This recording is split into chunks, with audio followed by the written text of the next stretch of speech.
예바시 가족 여러분, 안녕하세요. 새로운 한 주를 시작하는 월요일 아침입니다.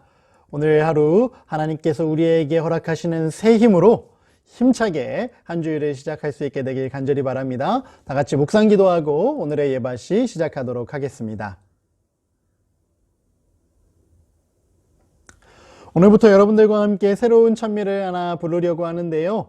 527장 주 날개 밑이라는 찬미예요. 어른들이 많이 부르는 찬미이기 때문에 어린이들에게는 익숙치 않을 수 있지만 또 시간을 두고 함께 불러보면서 배워보도록 하겠습니다. 우리 부모님들 옆에서 함께 꼭 불러주셔서 어린이들이 잘 배울 수 있게 해주세요.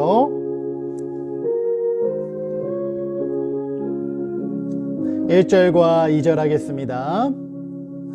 주 날개 밑 내가 편하게 있네.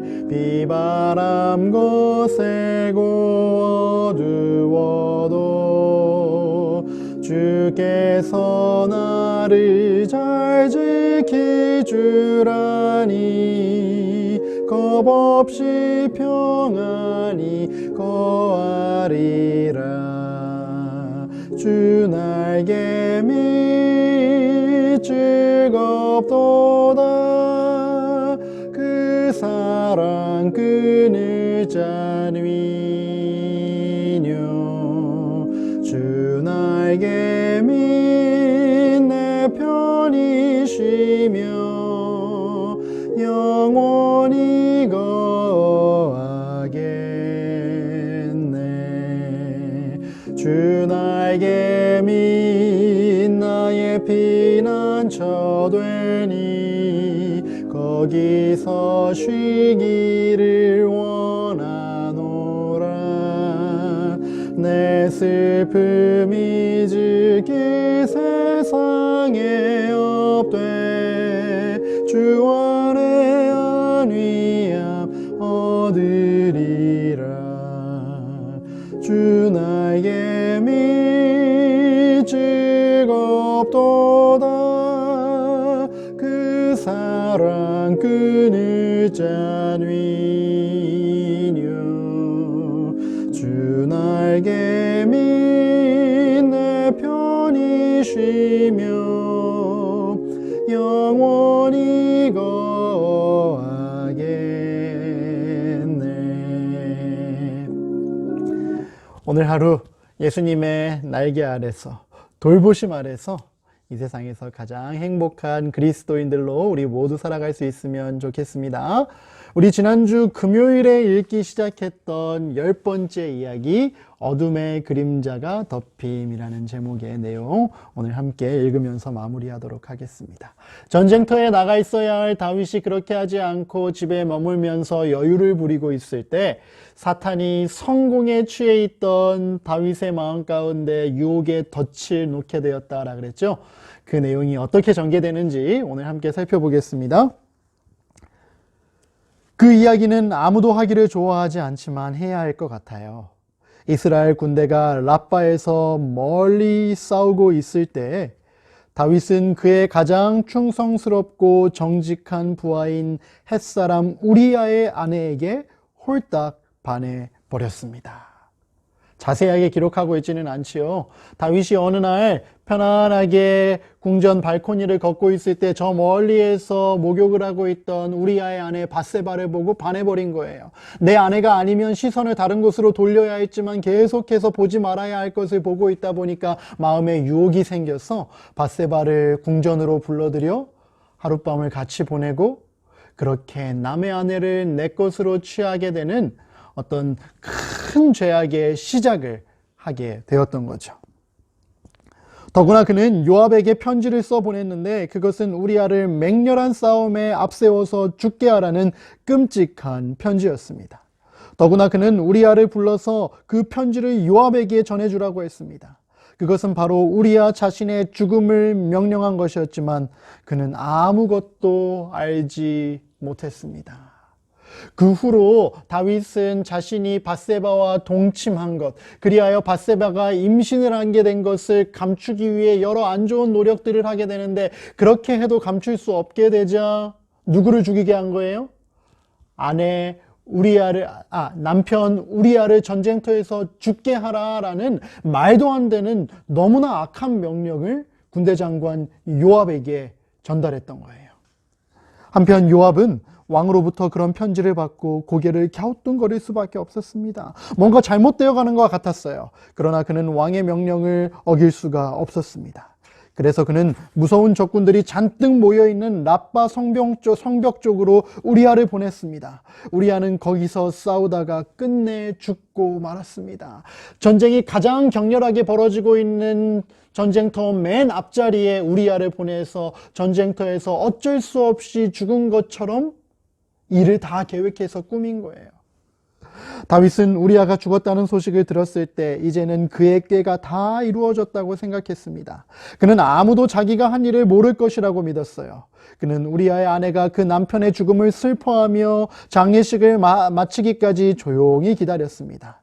그리고 장례식이 다 끝나자 밧세바를 데리고 와서 자신의 아내로 만들고 결혼을 한 것입니다. 정말 그럴듯하지 않나요?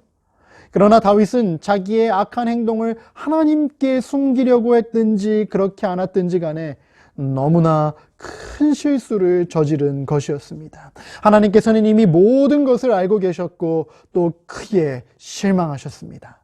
성경에는 다윗의 행위가 여호와 보시기에 악하였더라라고 기록하고 있습니다.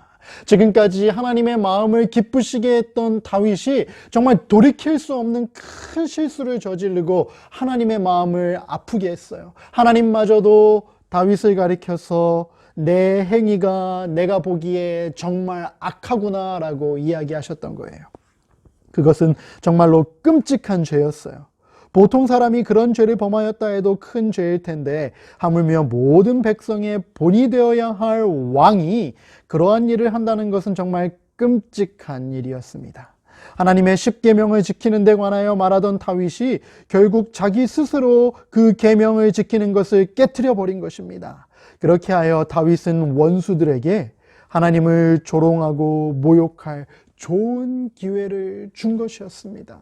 자신이 죄 지은 것뿐만 아니라 다른 이방 민족과 주변에 있는 사람들이 하나님께 영광을 돌리지 못하도록 하나님을 조롱할 수 있는 빌미를 제공했다는 거예요. 이리하여 무서운 죄의 그림자가 다윗과 그의 가정과 온 예루살렘과 이스라엘에 가득 덮인 것입니다. 아멘. 한 사람의 실수가 한 민족의 큰 불행으로까지 연결될 수 있음을 우리는 오늘 이 다윗의 잘못된 선택의 이야기를 통해 살펴볼 수 있는 거예요. 그렇다면 우리 함께 정리하면서 생각해 보도록 하겠습니다. 1번 시작. 죄가 무서운 이유는 그 죄를 감추기 위해 더 큰 죄를 짓게 만들기 때문이에요. 잘못을 깨달았다면 즉시 하나님 앞에 회개하는 습관을 갖도록 해요. 여러분, 죄의 습성이 뭔지 알아요? 한 번 지은 죄는 다음에 더 큰 죄를 짓게 한다는 거예요. 그러므로 내가 뭔가 잘못했다는 것을 깨달았을 때 그것을 덮기 위해 노력할 것이 아니라 곧장 하나님 앞으로 나와서 회개하고 용서하심의 은혜를 경험해야 하는 거예요. 근데 웬일인지 다윗은 그것에 이번에는 실수하고 실패했던 거죠. 두 번째 내용 함께 살펴보겠습니다. 해결하지 않은 시작. 해결하지 않은 죄는 나에게 나쁜 영향을 끼칠 뿐만 아니라 하나님의 영광을 가리우는 일이 될 수 있음을 기억해요. 그렇게 하나님 앞에 용서를 구하지 않고 자신의 잘못을 인간의 노력으로 덮으려고 했던 다윗의 노력은 자신에게 해를 끼쳤을 뿐만 아니라 하나님을 조롱하게 만드는, 하나님의 계명의 가치를 무너뜨리는 정말 최악의 결과를 가져오게 되었던 것이지요. 여러분, 죄는 그렇게 심각한 거예요. 그러므로 우리는 죄를 가볍게 여길 것이 아니라 하나님 앞에 내려놓고 하나님의 은혜로 용서함을 받을 수 있도록 간절히 기도하는 습관을 길러야 하겠습니다. 말씀을 기억하면서 함께 기도하겠습니다. 하늘에 계신 하나님 아버지, 웬일인지 다윗이 이번에는 하나님의 마음에 합하지 못한 정말 큰 실수를 저지르게 되었습니다. 다윗이 왜 그런 실수를 범하게 되었는지 우리 깊이 묵상해 볼 수 있게 도와주시고, 우리는 죄 지은 것을 깨달았을 때 하나님 앞에 곧장 나와 회개하는 연습 날마다 할 수 있게 도와주세요. 무엇보다 우리의 마음에 그런 빌미를 사탄에게 주지 않기 위해서 하나님 가까이에서 하나님과 동행하며 살 수 있도록 우리에게 은혜 베풀어 주시옵소서. 예수님의 이름으로 기도드립니다. 아멘.